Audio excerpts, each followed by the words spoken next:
Now it's time for Coffee Talk. Thanks to EFB, Ashley, and Brittany. Get to Spill the tea. Thank you so much, EFB, Electric Fountain Brewing here in Quincy, down in the downtown of Quincy, of course, in our hometown, which is full of lively things to do, lots of stuff going on all the time. I always need a little pep in my step, the Electric Larry. What'd you think of it the other day? Ooh, gets you going, doesn't it? Yeah. It's electric. It's, yeah. Dun, dun, dun, dun, dun. I really was like, oh my God. Oh my God. Yeah. It gives you like this vibration of happiness and I can tackle the world. But it tastes so good too. I know. So like most of those coffee drinks that are like really, pumped up with things or, a lot of espresso or it's whatever. a little on the thicker side, maybe. It kind of really like sticks to your tongue. This is so good. Yeah. Yeah. It's delicious. Savor the flavor. That's right. And speaking of flavor, I want to talk about the food truck experience at Spring Street Bar. It happened as you're watching this on Wednesday. It happened on Monday. The Good Portion made their public debut at Spring Street Bar, and it was amazing. Yeah. So big crowd.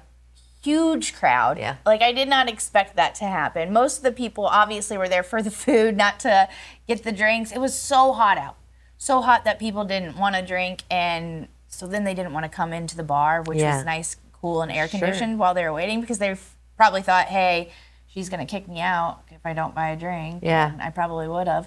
But I mean but so things didn't actually start off smoothly though. Yeah. I know. I was like, should I? Shouldn't I? Should I?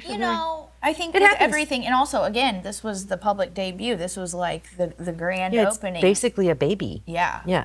So starting off first, I had to call my boss and get an employee to move their car. They tend to leave their car there for days and days on end. And so we had to move that, and we got that taken care of apparently right away. That was good. And then... But then where he was parking was a little bit on like an incline. On a slant, yeah, I saw that. And I was like, oh no, I didn't think about that. We've had food trucks in the past, but none as massive as his. Yeah. Also, he is Chef Chuck Lanky. Yeah. And his wife, Megan Alt-Gilbers, they were slinging. Yeah. And they were slinging in some heat because the generator went out. And it was... They have a new one on hand, and I think they had one, as the new one as the backup. Sure. They didn't expect this one to go out first thing. Right. Or just like that. Yeah. But with a combination of the heat, the elements, it being the crowd, older generator. Yeah. Well, this happened firsthand. Oh, okay. So right at 3 o'clock, gotcha. They were like, are we going to pull? We've been, pushing this on advertisement. Like, it would probably look bad.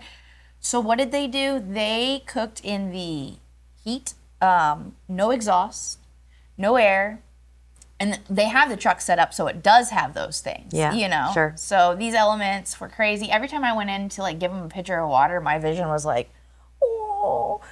And so it's amazing that it was so hot. Yeah, they stuck with it. They stuck with it.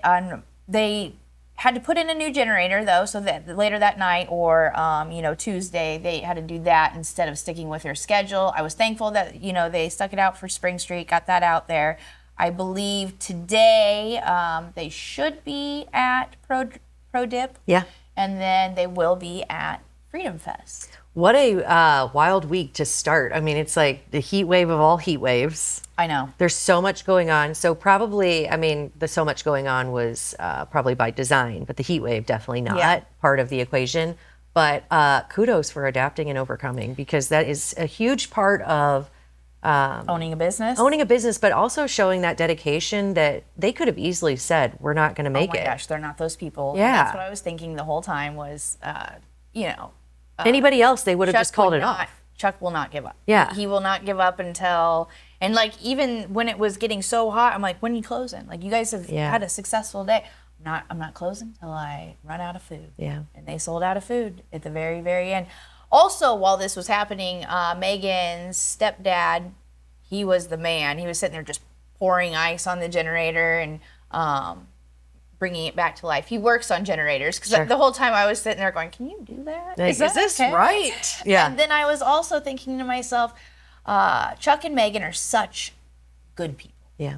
They, they just are really good people. And they're good people separately. Together, they're just incredible. Yeah. And, I was like, well, they go to church, so it's got to come back on, right? I mean, yeah. And it did. Karma. Yeah. Karma for sure. Yeah. That's awesome. What goes around comes around. And like I said, they will be at Freedom Fest this weekend for the 4th of July. Yeah. And speaking of Freedom Fest, did you see that post? Okay, so originally, I don't know.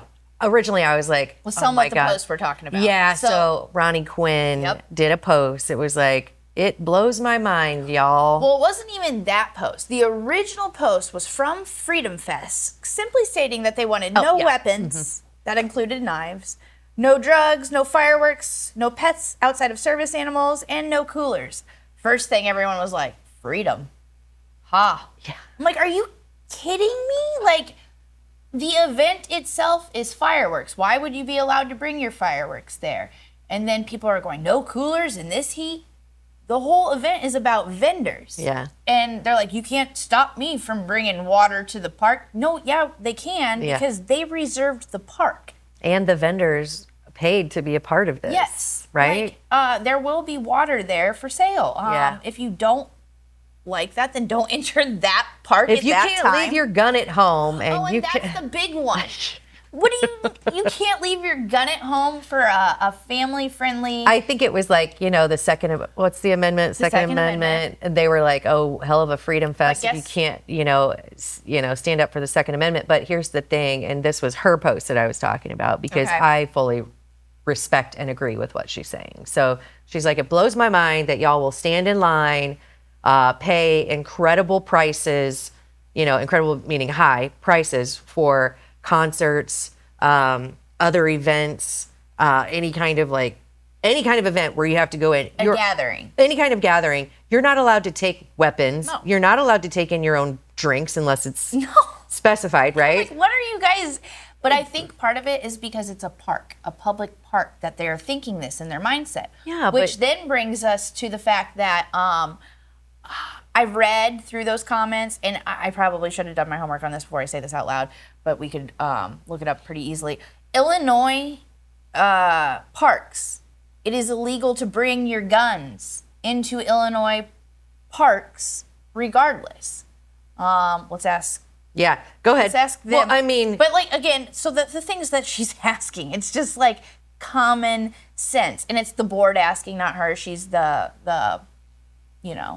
coordinator. Speaker. So, she is the one who had to make that post. But it really does blow my mind that people are throwing a fit at the fact that you can't bring the products in. Yeah, so public parks, including city parks, it generally prohibits carrying a firearm onto the property, even if you have a concealed carry. So they're not asking anything outrageous. They're asking you to abide by the law, which I know that some people are just stirring the pot because they don't agree or they just want those likes, as we always talk about. But this is an event put on by a bunch of volunteers who care about freedom, and not just for one side of, the political environment or the other. It's for everybody to come and enjoy fireworks, support local vendors, meet up with other community folks, like-minded or not. It's a way that we can all come together off of the internet. Yeah. To actually have conversations and learn something, and then maybe just appreciate our freedom in general, no matter what side of the political fence we're on. Yeah. I mean, what brings people together more than fireworks? More than fireworks and local vendors and food in Quincy. I mean, this is an incredible event put on by a lot of selfless people who are trying to promote freedom. Mm-hmm. And I think that is the ultimate goal. And if people can't leave their guns at home, probably just stay home. Right? Yeah. I mean, it's just insane. But it is funny. No, it's asinine that people are using this as a soapbox to talk about the Second Amendment, because it still applies. It's just not this public park and not during this event. And if you can't handle it or you're pissed off about it, stay home and cry on your couch. Please do, yeah. Yeah. And then stay off the internet. You have the freedom to do so. Of Ronnie Quinn, she will be our guest at the upcoming Club Muddy. She has obviously all the ins and outs of Freedom Fest. We'll talk about that. And she has a new upcoming delicious endeavor. Really? Yes. I think I saw something about it on social media, so I can't wait to hear about this from her. Oh, yes. I'm going to have to try to tell myself no a lot. Well, it's your freedom. You can go try it. Speaking of freedom, USA plays tonight in the World Cup. Hopefully, crossing your fingers, it's not their last game. Yeah.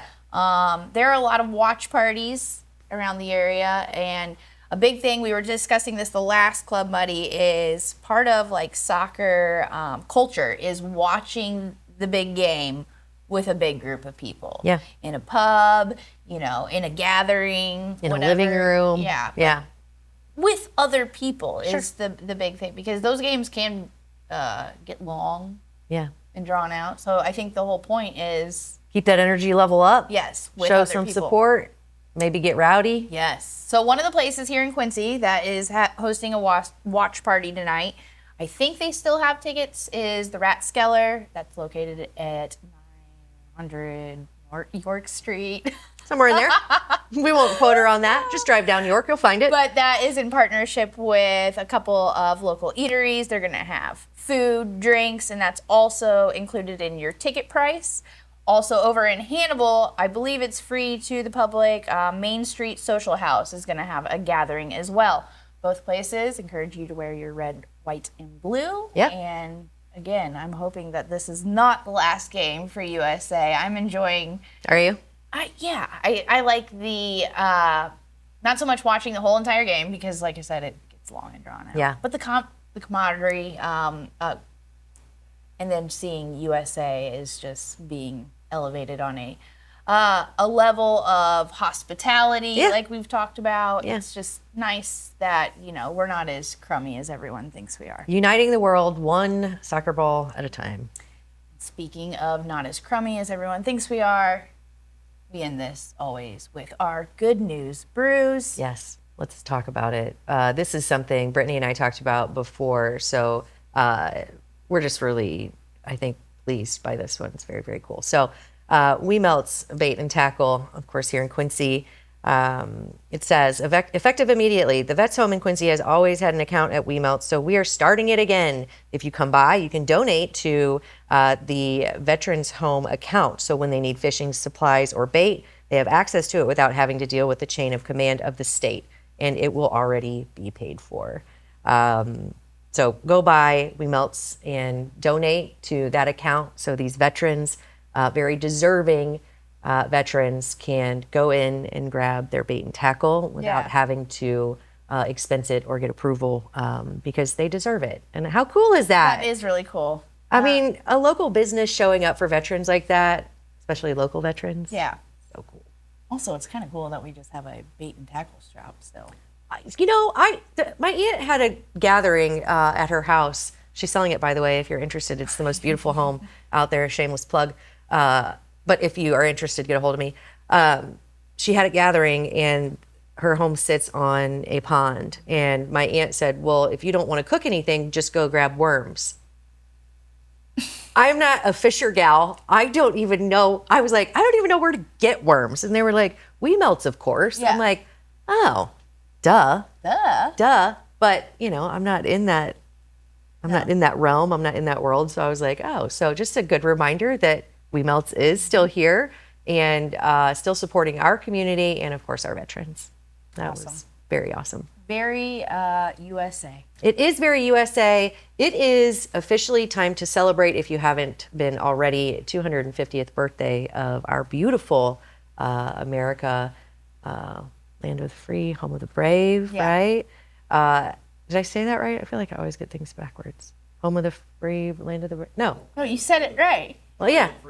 Land of the free, home of the brave. Okay, I just didn't want to screw it up in my plug for, America. America. Yeah. But anyway, happy 250th birthday to America.